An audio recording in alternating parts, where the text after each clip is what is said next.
জান্নাতীরা জান্নাতে অবস্থান করতে থাকবে। জান্নাতে অবস্থান করতে করতে হঠাৎ করে আল্লাহ পাক রব্বুল আলামিন জান্নাতের ভিতরে আওয়াজ করে বলবেন, ইয়া আহলাল জান্নাহ, ওয়া জান্নাতীরা।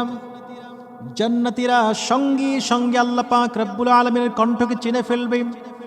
জান্নাতীরা জবাব দিয়ে বলবে, লাব্বাইকা ওয়া সাদাইক ওয়াল খায়রু বিয়াদাইক। হে আমাদের প্রভু, আমরা হাজির আছি।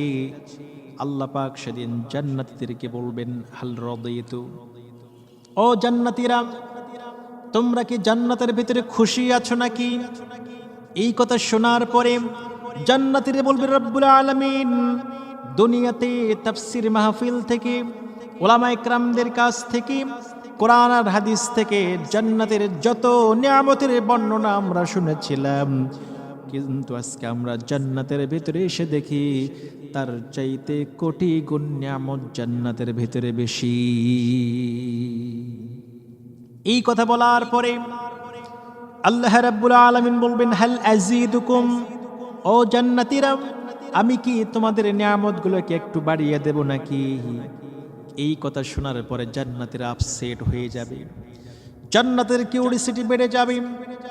জান্নাতীরা বলতে থাকবে, রব্বুল আলামিন যত নিয়ামত আপনি আমাদেরকে দিয়েছেন, যা চাই সঙ্গে সঙ্গে আমাদের সামনে হাজির হয়ে যায়, যেটা কল্পনা করি সেটাও সামনে হাজির হয়ে যায়।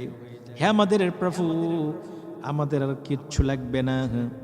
এই কথা বলার পরে আল্লাহ পাক রব্বুল আলামিন জান্নাতীদেরকে উদ্দেশ্য করে বলবেন, ও জান্নাতীরা, উহিল্লা আলাইকুম রিদওয়ানি, আমি আল্লাহ পাক আজ থেকে চিরদিনের জন্য তোমাদের উপর আমি খুশি হয়ে গেলাম, আর আমি কখনো তোমাদের উপর রাগ করব না।